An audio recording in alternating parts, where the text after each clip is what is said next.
ሀገራችን ኢትዮጵያ የብዙ ባህልና እሴቶች መገኛ፣ የተፈጥሮ ጸጋ ባለቤት፣ ድንቅ ታሪክ ያላት የሰው ዘር መገኛ ሀገር ናት።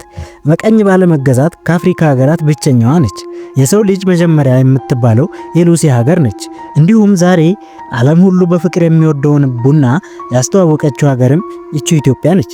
የተለያዩ ጥሩ የሚባሉ ነገሮች ቢኖሩንም በመጥፎም ቢሆን በረሃብና የማስተዋል ደረጃችን ወይም አይኪው ደረጃችን ዝቅተኛ መሆኑንም ዓለም ያውቅልናል። ኢትዮጵያ በኢትዮጵያውያን ዘንድ ካላት ገጽታ በተጨማሪ ዓለም ላይ በምን ትታወቃለች የሚለውን በዚህ ቪዲዮ በሰፊ እናያለን። ለዚህ ቻናል አዲስ የሆናችሁ ሰብስክራይብ በማድረግ እንዲሁም ቪዲዮን ላይክ በማድረግ እንድትጀምሩ ጋብዛለሁ። የመጀመሪያው ሀገራችን ኢትዮጵያ በዓለም የምትታወቅበት የቡና መገኛ ሀገር በመሆኗ ሲሆን አሁን ላይ በብዛት በማምረትና ኤክስፖርት ከሚያደርጉ ሀገራት በሁለተኛ ደረጃ ላይ ተቀምጠናል። ምንም እንኳን የቡና መገኛ ሀገር ሆነን የትኛውም ሀገር ሊበልጠን አይገባም ቢባልም ካለን የቴክኖሎጂ ውጤት የሆኑ የእርሻ ማሽነሪዎች እጥረትና የዘመናዊ እርሻ ማነስ አንጻር የገበሬው ታታሪነትና ጥንካሬ የሚታይበት ውጤት ነው እንድንል ያስችለናል። ቡና ለሀገሪቱ ኢኮኖሚ የጀርባ አጥንት መሆኑም ግልጽ የሆነ እውነታ ነው። በመቀጠልም ዓለም በደንብ ከሚያውቀን ነገሮች ውስጥ አንዱ በቀኝ ግዛት ያልተገዛን በመሆናችን ሲሆን በ18ኛው ክፍለ ዘመን የተለያዩ የአውሮፓ ሀገራት የጦር አቅማቸውን ተጠቅመው አፍሪካና የኤዥያ ሀገራትን ተከፋፍለው በሚገዙበት ጊዜ ኢትዮጵያን ለመግዛት ጣሊያን የመጣች ቢሆንም ሀገሪቱ በዜጎቿ በተባበረ ክንድ ላትገዛ ችላለች። ይህም ሁሉም የአፍሪካ ሀገራት ከአቅማቸው በላይ ሆኖባቸው በሚገዙበት ጊዜ ኢትዮጵያ ብቻዋን ጦር ብቻ በያዙ ልጆቿ ዘመናዊ መሳሪያ ከታጠቁ ወታደሮች ጋር በመፋለም ነፃነቷን ልታስጠብቅ ችላለች። ለዚህም ሲባል ሁሉም የዓለም ሀገራት ህዝቦች ኢትዮጵያን ያከብሯታል። ሶስተኛው ደግሞ ጥንታዊ ከተማዎች ሲሆን ለኢትዮጵያ ስልጣኔ ቀዳሚው ቦታ አክሱም ከተማና የአክሱም ሐውልት እንዲሁም የጎንደር ከተማና የጎንደር ፋሲለደስ ግንብ ተጠቃሽ ናቸው። አራተኛ የላሊበላ ውቅር አብያተ ክርስቲያናት ነው። ይህ ቤተ መቅደስ በንጉስ ላሊበላ አንድ ድንጋይ ተፈልፍሎ የተሰራና 11 ቤተ መቅደስ ያለው ነው። አሁን ላይም ቦታው የተለያዩ ቱሪስቶች የሚጎበኙት ቦታ ከመሆኑም በተጨማሪ የተለያዩ ሃይማኖታዊ ኩነቶች ይደረጉበታል። ለአብነትም የገናና የጥምቀት በዓላት በድምቀት ይከበሩበታል። በብዙ ሺህ የሚቆጠሩ ሰዎችም በዓመት ውስጥ ይጎበኙታል። ሌላው ደግሞ ዓለም ከሚከተለው የተለየና የራስ ብቻ የሆነ የዘመን አቆጣጠር ወይም ካላንደር ያላት ሀገር መሆኗ በተለየ ይገልጻታል።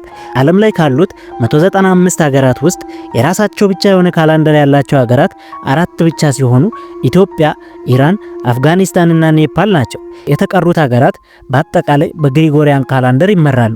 ኢትዮጵያ ሀገራችንም የራሷን ዘመን ቀምራ በተለየ አቆጣጠር ዘመናትን ትቀያይራለች። 13 ወር ያለው ይህ ካላንደር መስከረም ወርን 1 ብሎ ጀምሮ ጳጉሜ ወርን 13 ብሎ ይጨርሳል። ይህ ካላንደር የተዘጋጀውም በኢትዮጵያ ኦርቶዶክስ ተዋሕዶ ቤተክርስቲያን ዲሜጥሮስ በተባለ አባት አማካኝነት በተጻፈ አቡሻህር በተባለ መጽሐፍ መሰረት የተዘጋጀ ነው። ስድስተኛው ዓለም ኢትዮጵያን የሚያውቃት የሰው ዘር መገኛ መሆኗ ሲሆን ሳይንስ ዘመናዊ ሰው የሚለው አይነት ማለትም እንደ ዝንጀሮ በአራት እግር ከመጓዝ በሁለት እግር ወደ መጓዝ የተሸጋገረው የሰው ልጅ የተገኘው እዚሁ ነው በማለት ያስቀምጣል። የመጀመሪያዋ ሰው የምትባለው ሉሲ ወይም ድንቅነሽ መገኛ ሀገር መሆኗ ልዩ ያደርጋታል። ሰባተኛ የዳናኪል ዲፕሬሽን ሲሆን በዓለማችን ላይ ካሉት በጣም ዝቅተኛ ከሚባሉት ስፍራዎች አንዱ ሲሆን በዓለማችን በጣም ሞቃታማ ከሚባሉት ቦታዎችም አንዱ ነው። የዳናኪል ዲፕሬሽን በተለያዩ ከለሮች ያሸበረቁ ምንጮች መገኛም ሲሆን የተነጠፈ ጨው የሚገኝበት ቦታ ነው። ይህ ቦታም በአፋር ክልል የሚገኝ የቱሪስት መስህብ ቦታ ነው። ስምንተኛ የተለያዩ የብርቅዬ እንስሳዎች መገኛ የሆኑት የሰሜን ተራሮችም ሌላ የምንታወቅበት ቅርሳችን ነው። እጅግ የተለየ የመሬት አቀማመጥ ለማየት የሚያጓጓ የዱር አራዊት መገኛ ተራሮች ናቸው። እነዚህ ተራራዎች ላይም ቀይ ቀበሮና ሌሎችም ብርቅዬ እንስሳዎች ይገኛሉ። ዘጠነኛው ጥምቀት ሲሆን የጥምቀት በዓል አከባበር በኢትዮጵያ ሌላው ሀገሪቱ በዓለም ከምትታወቅባቸው ሁነቶች አንዱ ነው። ይህ በዓመት አንድ ጊዜ ከጥር 10 እስከ 12 ለ3 ተከታታይ ቀናት የሚከበረው በዓል እጅግ ሳቢ የሆኑ ክንውኖች ይደረጉበታል።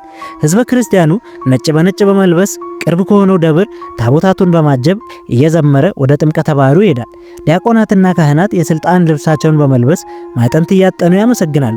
ወጣት ወንዶች ታቦታቱን የሚሄዱበትን መንገድ ምንጣፍ በማንጠፍ ይተጋሉ። እንዲሁም ሰረገላዎችንም ይገፋሉ። የተለያዩ ቱሪስቶች በዓሉን ለመታደም ከተለያዩ የዓለም ክፍላት የሚመጡ ሲሆን የበዓሉን አከባበርም አድርገው ይመለሳሉ። ይህ በዩኔስኮ በማይዳሰስ ቅርስነት የተመዘገበው የሀገሪቱ ሀብት በዓለም ሕዝብ ዘንድ በልዩነት እንድንታወቅ ያደርገናል። ከጥምቀት በተጨማሪም የመስቀል በዓል ደመራ አከባበር፣ የሲዳማ ብሔር ዘመን መለወጫ የሆነው ፊቼ ጫምባላላ፣ የወላይታ ብሔር ዘመን መለወጫ የሆነው ጊፋታ፣ የኦሮሞ ብሔር የገዳ ስርዓትና ሌሎችም በኢትዮጵያ ስም በዩኔስኮ በማይዳሰስ ቅርስነት የተመዘገቡ ቅርሶች ናቸው። ሌላው ዓለም በደንብ የሚያውቀን በአትሌቶቻችን ሲሆን እጅግ በጣም ፈታኝ የሚባለውን የማራቶንና የረጅም ርቀት ሩጫዎችን በተለያዩ ጊዜያት በማሸነፍ ዓለም ያውቀናል። ለመጀመሪያም ለመጨረሻም ጊዜ በባዶ እግር ሮጦ ማራቶን ማሸነፍ ከቻለው ከአበበ ቢቂላ እስከ ኃይሌ ገብረስላሴ እንዲሁም ብዙ ሪከርዶችን መያዝ የቻለው ቀነኒሳ በቀለ ድረስ ጀግና የሴት አትሌቶች ደራርቱ ቱሉ፣ ጥሩነሽ ዲባባ፣ ለተሰንበት ግደይ ሁሉም የሀገሪቱን ስም በዓለም መድረክ ከፍ አድርገዋል። በዚህም በአትሌቲክሱ ዘርፍ በመጣው ውጤት ዓለም ኢትዮጵያን በደንብ ያውቃታል። ሌላው ደግሞ የሐረር ግንብ ሌላው መታወቂያችን ሲሆን ሐረር ጥንታዊ ከተማ እንደመሆኗ መጠን የእስልምና ማዕከል ተደርጋም ትወሰዳለች። ይህም ሀገሪቱን በተለያዩ ሀገራት ዜጎች ታዋቂ እንድትሆን ያስችላታል። ስለ ሀገራችን ኢትዮጵያ ዓለም የሚያውቀውን በዚህ ቪዲዮ አየን።